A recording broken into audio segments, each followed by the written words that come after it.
Así que Primera de Reyes, capítulo 22, verso 1, alianzas infructíferas. Comienza: durante 3 años no hubo guerra entre Siria e Israel.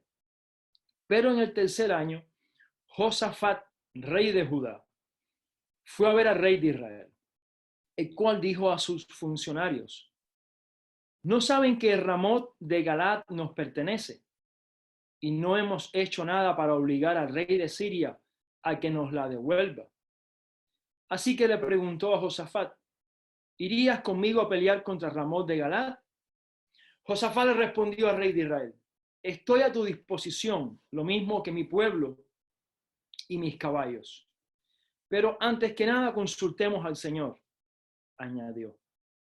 Así que el rey de Israel reunió a los profetas, que eran casi 400, y les preguntó: ¿debo ir a la guerra contra Ramot de Galaad o no?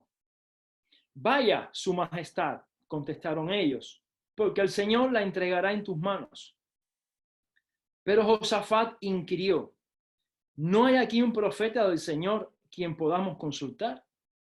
El rey de Israel le respondió: todavía hay alguien por medio de quien podemos consultar al Señor, pero me cae muy mal, porque nunca me profetiza nada bueno.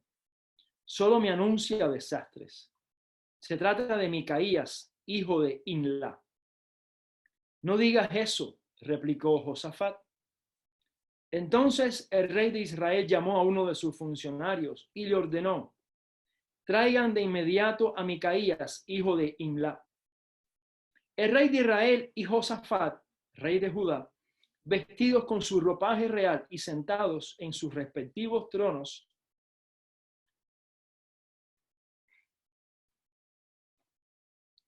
estaban en la plaza en la entrada de Samaria, con todos los que profetizaban en presencia de ellos. Sedequías, hijo de Kenaná, que se había hecho unos cuernos de hierro, anunció: así dice el Señor, con estos cuernos atacarás a los sirios hasta aniquilarlos. Y los demás profetas vaticinaban lo mismo: ataque su majestad a Ramón de Galaad y vencerá, porque el Señor la entregará en sus manos. Ahora bien, el mensajero que había ido a llamar a Micaías le advirtió: mira, los demás profetas a una voz predicen el éxito del rey. Habla favorablemente para que tu mensaje concuerde con el de ellos. Pero Micaías repuso: tan cierto como que vive el Señor, ten la seguridad de que yo le anunciaré al rey lo que el Señor me diga. Cuando compareció ante el rey, éste le preguntó: Micaías, ¿debemos ir a la guerra contra Ramón de Galaad o no? Ataque su majestad, que vencerá, contestó él, porque el Señor le entregará en sus manos. El rey le reclamó: ¿cuántas veces debo hacerte jurar que no me digas nada más que la verdad en el nombre del Señor? Ante esto, Micaías concedió: vi a todo Israel esparcido por las colinas, como ovejas sin pastor. Y el Señor dijo: esta gente no tiene amo, que cada cual se vaya a su casa en paz. El rey de Israel le dijo a Josafat: ¿no te dije que jamás me profetiza nada bueno y que solo me anuncia desastres? Micaías prosiguió: por lo tanto, oiga usted la palabra del Señor.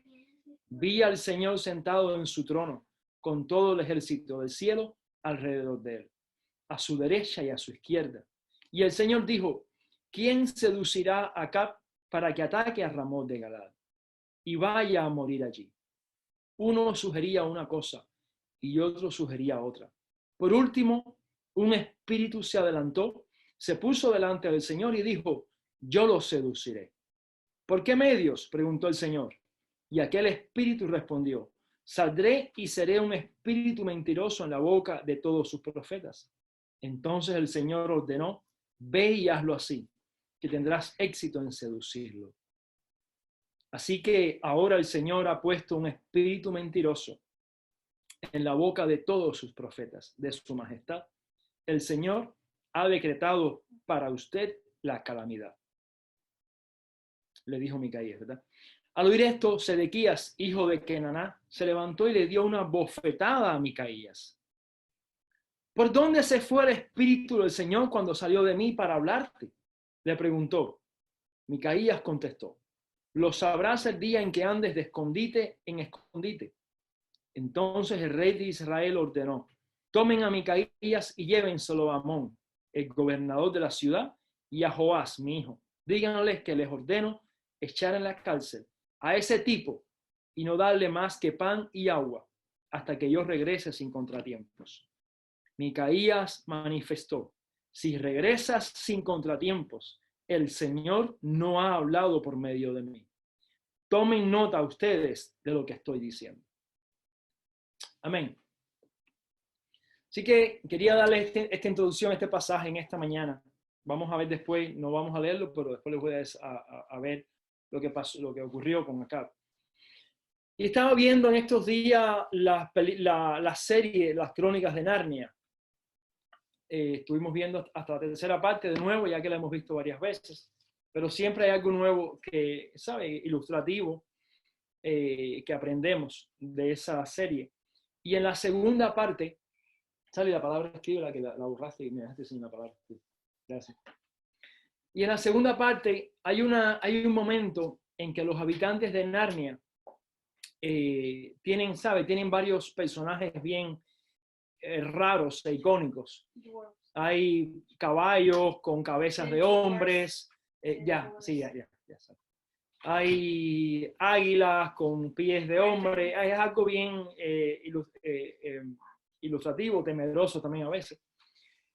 Pero en la segunda parte había uno de los personajes de los narnianos que estaba en complot con la Queen Switch, o sea, con la bruja de la nieve, con la bruja fría, o la bruja, o de White Witch, con la bruja blanca. Y entonces, casi que en el medio del proceso de ellos de seguir luchando por Narnia, llamado Dwarf, ¿sabes? Los Dwarf eran unos enanos con barba, bien raros, pero había uno de ellos que se había vendido y había hecho un complot para llevar a Narnia a la destrucción.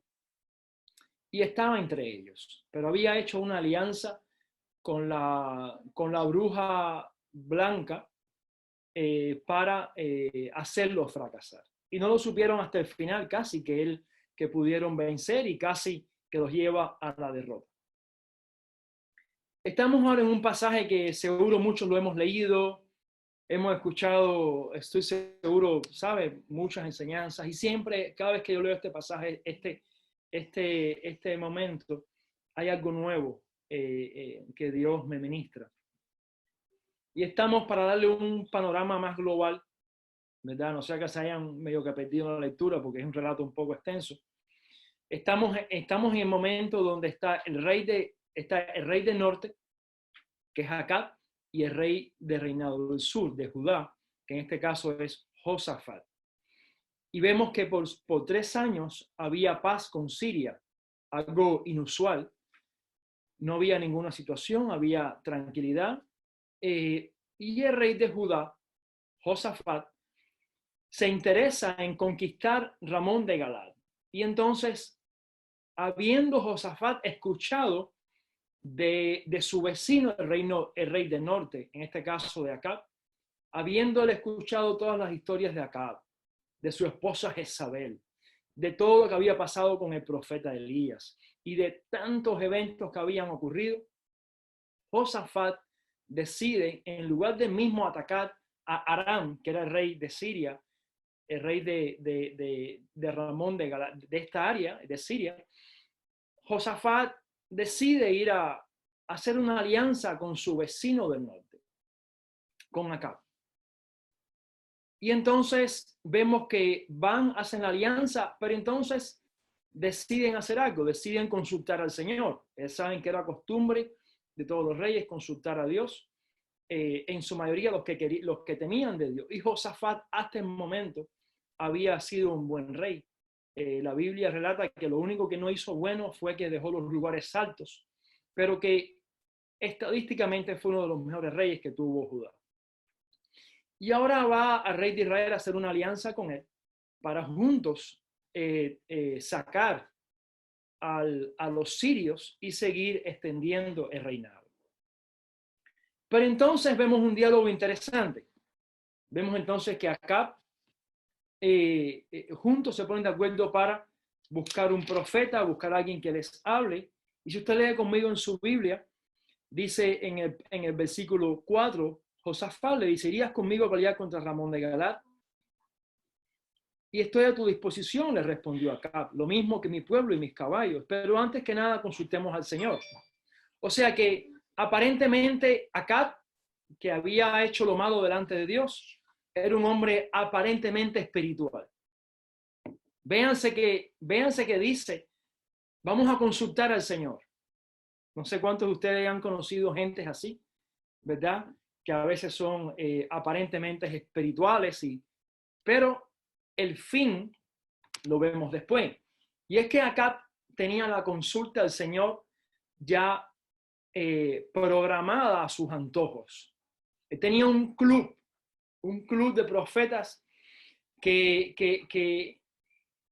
intentaban agradarle y complacer sus antojos y sus deseos. Por tanto, cuando Acab le dice a Josafat, vamos a consultar a los profetas, vamos a consultar a ver qué dice Dios, era realmente una manipulación, porque ya Acab tenía un grupo de profetas que decían lo que él quería.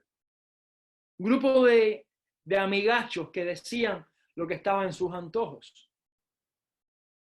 Así que el rey de Israel los reunió a los profetas, dicen en el versículo 6, que casi eran 400, y les preguntó, ¿debo ir a la guerra contra Ramón de Galat o no?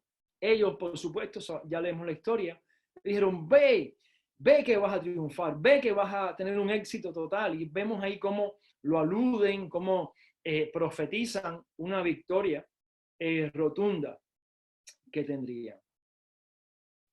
Pero Josafat, dice la palabra en el versículo 7, que inquirió. ¿No hay aquí un profeta del Señor a quien podamos consultar? Josafat escuchó todas esas palabras, hermano, y tuvo discernimiento. Escuche qué interesante esto. Había ido a ver un hombre que él sabía que no estaba bien con Dios. Pero cuando toda esta gente comienzan a profetizar, en Josafat había algo que era el temor al Señor.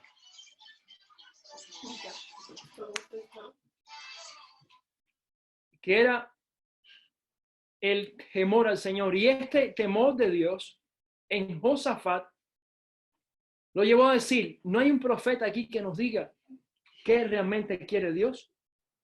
Y entonces vemos la respuesta de Acab, que le dice en el versículo 8, la segunda parte, todavía hay alguien por medio de quien podemos consultar al Señor.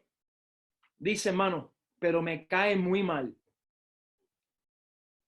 En la nueva versión de eso dice, pero me cae muy mal, porque nunca me profetiza lo bueno, solo me anuncia desastres. Se trata de Micaías, hijo de Imla. Así que Josafat se interesa en este hombre.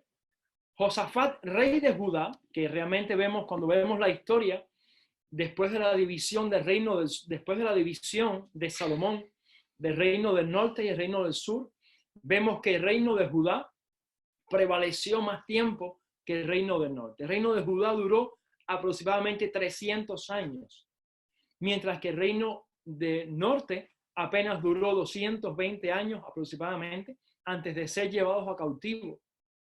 Pero el reino del sur tuvo siempre más solidez, ya que todos los reinos del sur fueron reyes de la tribu de Judá. No hubo uno que no fuera de la tribu de Judá. Todos, de hecho, el rey David sale de la tribu de Judá. Y Jesús, como vemos en la genealogía de Mateo, viene de la genealogía de la tribu del reino del sur y no del norte. Así que Josafat era un hombre que temía al Señor por encima de todas las cosas. Y por eso él quería buscar otra palabra. No le convenció estos 400 siervos que tenía acá. Así que dice que envían entonces un mensajero a Micaías. Envían un mensajero, llegan, se imaginan, toca la puerta de Micaías, está Micaías ahí, pero ya Dios le había hablado a Micaías, porque era la voz de Dios. Así que cuando llega este mensajero, hermano, dice que ya llegó para planificar la profecía. Dice que llegó con la idea de negociar lo que le iban a decir a Josafat y a Acab. Así que en el versículo 13, en el verso 13 dice, ahora bien, el mensajero que había ido a llamar a Micaías le advirtió, le dijo, escucha, te voy a llevar a los reyes para que profetices, te han mandado a buscar, pero lo que hay es esto. Lo que se ha fijado es que ellos van a ganar. Ya todo el mundo profetizó. Así que tú llega y di lo mismo que todo el mundo ha dicho. ¿Se imaginan? ¿Qué momento más difícil, qué circunstancia más entre la espada y la pared a lo cubano, como podemos decir, para Micaías? Pero Micaías dice tu Biblia y mi Biblia que repuso. Tan cierto como que vive el Señor, ten la seguridad de que yo anunciaré al rey lo que el Señor me diga. Así que vemos toda la historia, Micaías llega, y entonces cuando llega el momento el momento de que Micaías llega, dice que estaban los 400 profetas danzando, todos profetizaban, todos querían saltar, todos querían decir lo nuevo, ¿sabe? Todos querían decir lo que los reyes querían escuchar. Me imagino, mano, ubíquese, 400 personas, todos hablando, todos queriendo complacer, satisfacer al rey, diciendo lo que ellos querían escuchar. Lea conmigo en su Biblia. Dice que en el verso...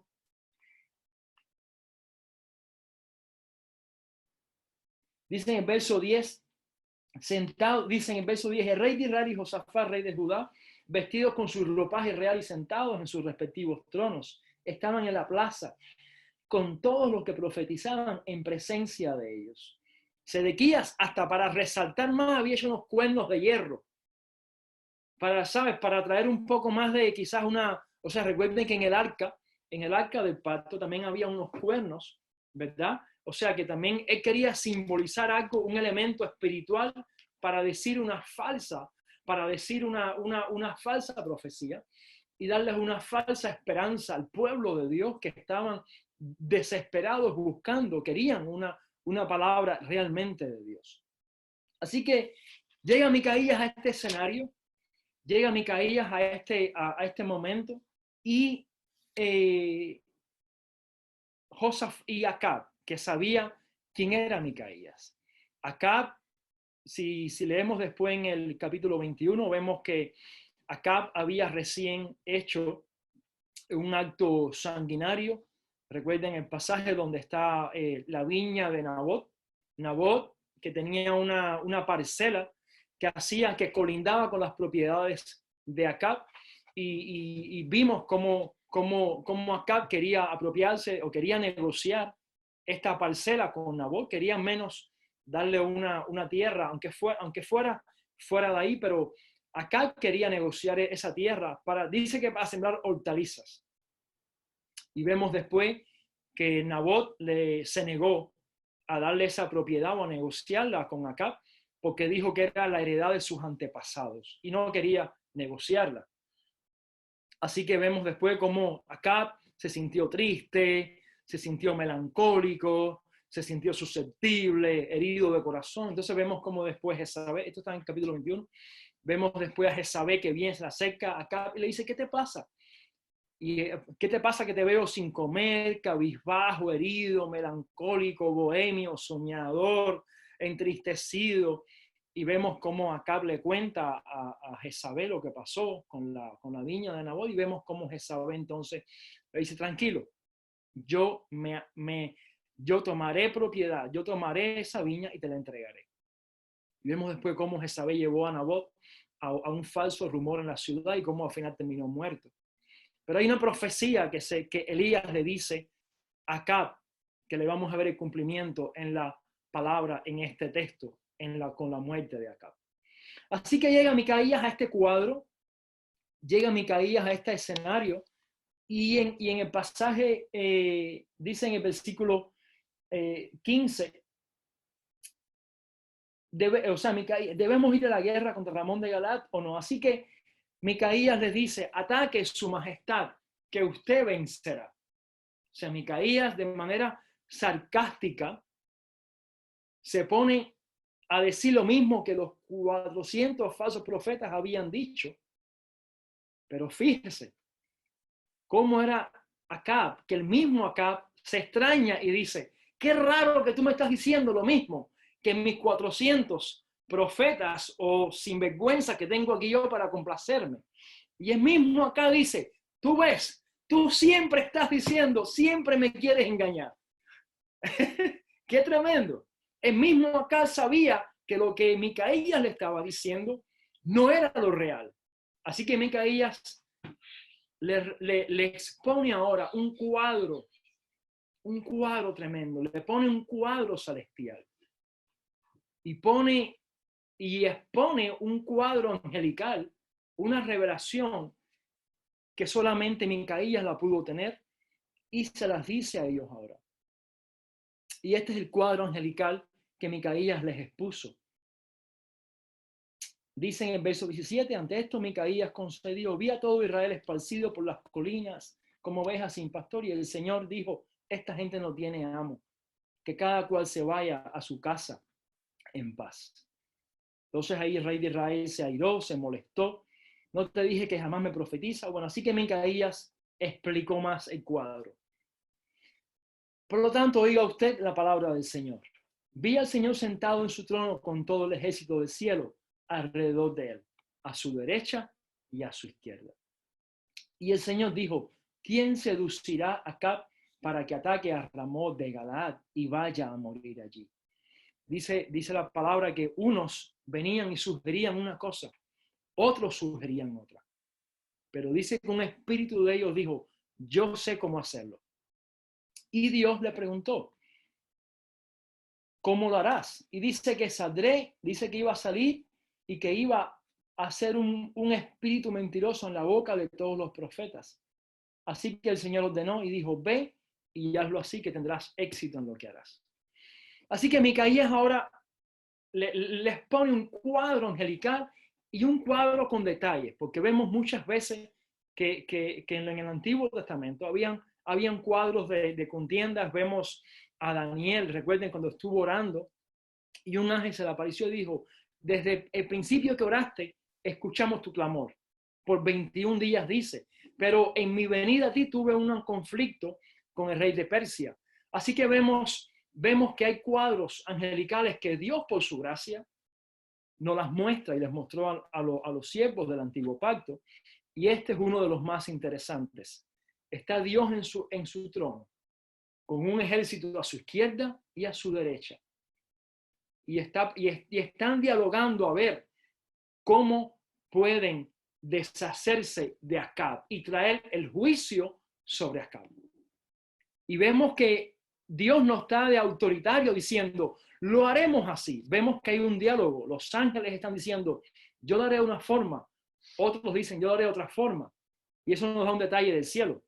Y es que Dios no está, Dios es el rey, pero los ángeles no estaban de manera mecánica, sino que hay un diálogo con el Padre, pero al final se hace siempre la voluntad de Dios, porque Dios es rey sobre todas las cosas. Así que uno de ellos dice, yo sé cómo hacerlo. Voy a meterme entre los profetas y pondré en ellos una profecía mentirosa, pondré en ellos una palabra de mentira. Así que Dios ve eso como una buena idea y dice, ejecutámoslo así. Así lo haremos y tendremos éxito. Eso nos da un detalle del cielo. Amén. Así que, hermanos, lo que estaba pasando ya Dios lo había determinado. Josafat había ido a buscar a Acab, pero ya Dios lo había determinado que así sería. No obstante, sigue siendo una alianza infructífera. Así que vemos lo que ocurrió después. Vemos cómo dice ya en la muerte de Acab, no voy a leer todo el pasaje, ya en la muerte de Acab, vemos cómo entonces Acab y Josafat salieron no tuvieron temor de lo que Micaías había dicho. El vaso con agua. Perdón. No tuvieron en consideración lo que Micaías había profetizado, y Acab lo manda a las mazmorras. Lo envía a la prisión sin ningún temor y salen a la guerra. Ahora, sucede algo interesante en la guerra. Dice que cuando salieron, Acab le dijo a Josafat: vamos a hacer algo. Vístete tú de las ropas reales. Yo me voy a disfrazar para no ser reconocido.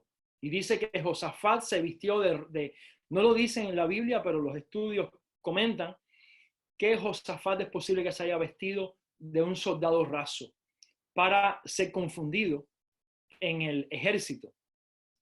Pero Aram, que era el rey de Siria, había determinado ya con sus soldados y les había dicho: cuando vayamos a la pelea, cuando vayamos a la guerra, quiero que se enfoquen nada más en el rey de Israel. O sea, Aram, rey de Siria, le había dicho a su ejército: enfoquémonos solamente en el rey de Israel y matémoslo a él. Si lo matamos a él, vamos a estar tranquilos. A él no le importó ni Josafat, el rey de Judá, porque es que en los últimos años con quien más conflicto habían tenido era precisamente con Acab, el rey de Israel. Así que llega el momento del conflicto, llega el escenario de la guerra, y miren qué interesante. Acab le dice a Josafat: mejor te vistes tú de las ropas reales, como para declararlo general en ejército, como para que él se sintiera importante. Note algo más. Josafat, el rey de Judá, no era muy bueno en estrategia militar. Y de manera un poco simple o ingenuo, se dejó vestir por sus ropas reales. E ingenuamente fue a la guerra con sus ropas reales. Acab le preocupaba lo que Micaías había dicho. No lo creyó, lo metió preso, pero esta profecía lo dejó pensando. Por ende, se vistió, se disfrazó como soldado. Pero sigue más abajo la historia, dice que cuando estaban en la guerra, los soldados de Aram, de Siria, vieron a un rey vestido con ropas reales y dice que lo persiguieron, lo rodearon, y dice que Josafat, en los versos 20 y pico, dice que gritó, y entonces los soldados sirios supieron que él no era Acab, y dice que lo dejaron. Pero entonces dice la palabra: y uno de los soldados sirios lanzó una flecha al azar. Y esta flecha dice que llegó y logró herir y atravesar la armadura de Acab, y dice que lo hirió. Hermano, fue una flecha al azar. Fue una flecha sin intención, sin una estrategia militar. Saben que muchas veces cuando hay un conflicto, una guerra, hay flechas que se envían al grupo, al menos para herir a alguien. Y dice que la flecha alcanzó a Acab, lo hirió, y dice que su carro de caballo comenzó a sangrar, comenzó a llenarse de sangre, porque comenzó Acab a desangrarse. Y entonces dice después que Acab comenzó entonces a ir en retroceso, y el pueblo de Israel se quedó solo. Pero nota lo que dice en los versos 30 y algo. Dice en el verso 34, es donde dice que alguien disparó el arco al azar e hirió al rey de Israel entre las piezas de su armadura. Y el rey le ordenó al que conducía su carro: da la vuelta y sácame del campo de batalla, pues me han herido. Dice que todo el día reció la batalla, verso 35, y el rey se mantuvo de pie en su carro frente a los sirios, pero la sangre de su herida no dejaba de correr por el piso del carro, y esa misma tarde Acab murió. Ahora, note algo interesante. Si usted abre en su Biblia, ahí mismo en su Biblia, en el pasaje, en el capítulo 21 de Primera de Reyes, verso 19, vemos algo que ya Dios había dicho por medio de Elías. La muerte de Acab fue profetizada por Elías cuando Acab mató a Nabot por una parcela de tierra. Y note más, el rey David también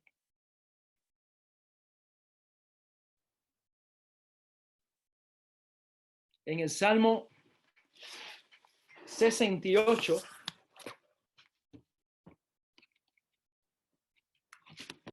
también lo había dicho. Salmo 68, 23. El rey David, una profecía hacía mucho más tiempo atrás. Dice, porque tu pie se enrojecerá de sangre de tus enemigos y de ella lamerán la lengua de los perros. Así que ahora Acab, su cuerpo se encontraba inerte.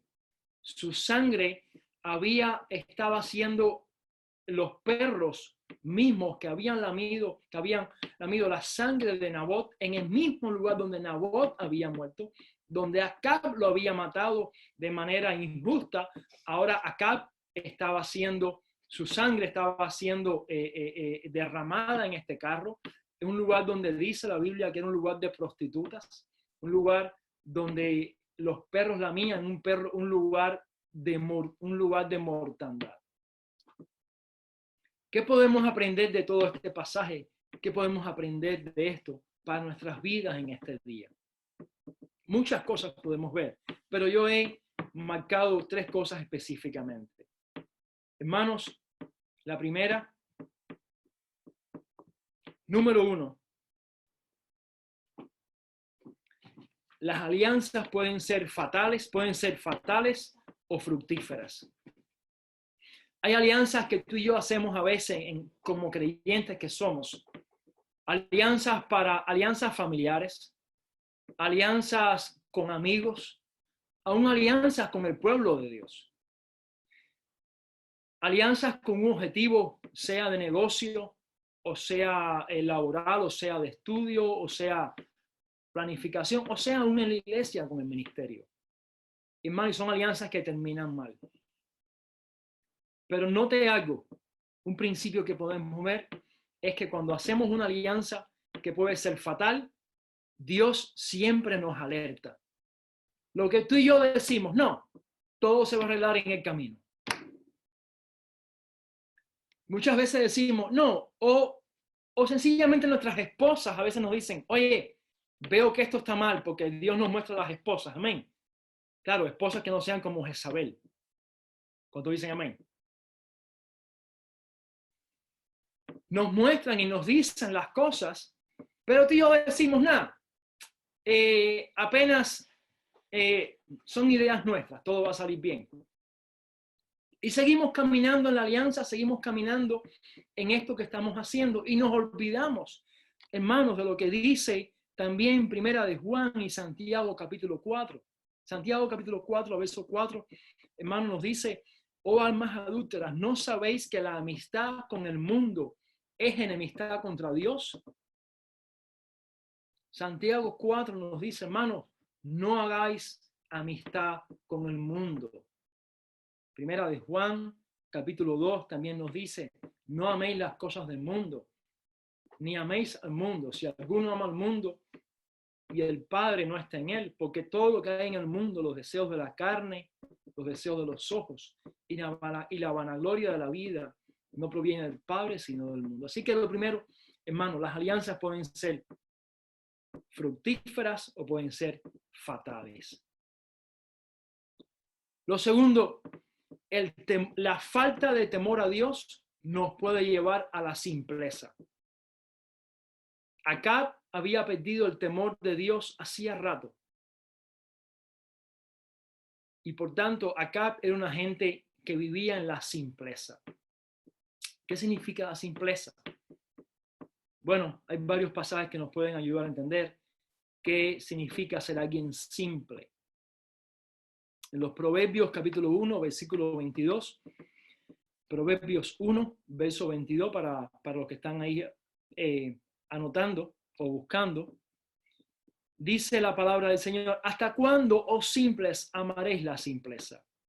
Y los burladores desearán el burlar, y los insensatos aborrecerán la ciencia. volveos a mi reprensión. He aquí, yo derramaré mi espíritu sobre vosotros y os haré saber mis palabras. Por cuanto llamé y no quisiste oír, extendí mi mano y no hubo quien atendiese, sino que desecharon todo consejo mío y mi reprensión no quisieron. ¿Quieren ver una cualidad de alguien simple? Alguien simple es alguien que no presta atención al consejo de Dios. Es alguien que es indiferente al consejo de Dios. Es alguien sencillamente que literalmente, hermanos, no le importa o le importa un bledo lo que Dios diga o lo que Dios piense. Y es que hay mucha gente que creen en Dios, pero no quieren el consejo de Dios. Y la Biblia le llama eso sencillamente a alguien que no está en Dios, ¿verdad? Porque si creemos en Dios, recuerden lo que también Santiago dice, que aún los demonios creen en Dios. Que ahí se desconectó y ahora va a entrar de nuevo. Ya, ahí estaba conectándose. Así que una cualidad, hermano, de alguien simple, y le pido a Dios que nosotros nunca caigamos en la simpleza. Alguien simple es alguien que uno presta atención a cualquier cosa. Dos, no presta atención al consejo de Dios. Proverbios 1, verso 22, dice, ¿hasta cuándo, oh simples, amaréis la simpleza? Y los burladores desearán el burlar, y los insensatos aborrecerán el conocimiento. El conocimiento de Dios sí es necesario. El conocer de Dios y a Dios sí es necesario. Lo tercero que quiero compartir, que veo en este escenario de Primera de Reyes 22, es que la verdad de Dios vence aún la más densa oscuridad. Hermanos, no importa de qué Acab se haya disfrazado. Hermanos, no importa cuán fuerte haya sido su armadura. Hermanos, no importa que Acab quiso engañar a Josafat, y Josafat, quien no lee la historia hasta el final, puede decir, wow, van a matar a Josafat. Quien no lee la historia hasta el final piensa que Josafat será la víctima. Pero no es así. Esta saeta que se envió al azar fue una saeta que Dios envió. Y si hablamos con alguien, no sé, como Edito, que es doctor, que está aquí entre nosotros hoy, ¿verdad? Cuando uno lee el pasaje de el Salmo 68, es interesante. ¿Cómo se llama, mamá? Esa vena que está en la pierna, la que vimos ahorita. Edito, ¿cómo se llama la vena que está en la pierna? Que con una herida de una saeta que te caiga ahí, tu cuerpo se desangra por completo. ¿Cómo se llama esa arteria? La cava. La cava inferior no es femoral. O la femoral. Puede ser. El femoral. Ahora escucha qué interesante esto. En Segunda de Reyes, en Primera de Reyes 22, no nos dice que es la femoral, pero en el Salmo 68 dice, porque tu pie se enrojecerá de sangre de tus enemigos y de ella la lengua de tus perros. Aunque Reyes no aunque en el capítulo 22 de Reyes no dice que fue en la pierna donde la flecha cayó, pero el Salmo 68 dice que tu pie se enrojecerá. O sea que, mirando ahora científicamente y técnicamente lo que pasó, ¿verdad? Y ahora con Kenia, maestra de maestras de enfermeros y de la Universidad de Santiago, y Edito, unos mejores doctores de Cuba y del mundo, ¿verdad? Podemos ver entonces que esta saeta hirió la femoral de Acab, porque David dijo que su pierna se enrojecerá. Pero la verdad es que haya sido la pierna, o haya sido el cuello, o haya sido donde quiera. Hermano, la verdad de Dios prevalece ante la más densa oscuridad. Y no hay quien se burle del Señor. Lo que Dios ha predeterminado hacer, hermano, aunque nos disfracemos, sucederá. Porque Dios es quien garantiza su palabra. Dios es quien le pone el cuño a su palabra. Y su sello es un sello de eternidad. Es un sello que las promesas de Dios son en sí y son en amén. No sé cómo lo simple y podamos ser hombres y mujeres que tememos a Dios. Y que podamos hacer alianzas con otros que temen al Señor. Señor, te damos gracias en esta tarde, Padre. Venimos delante de ti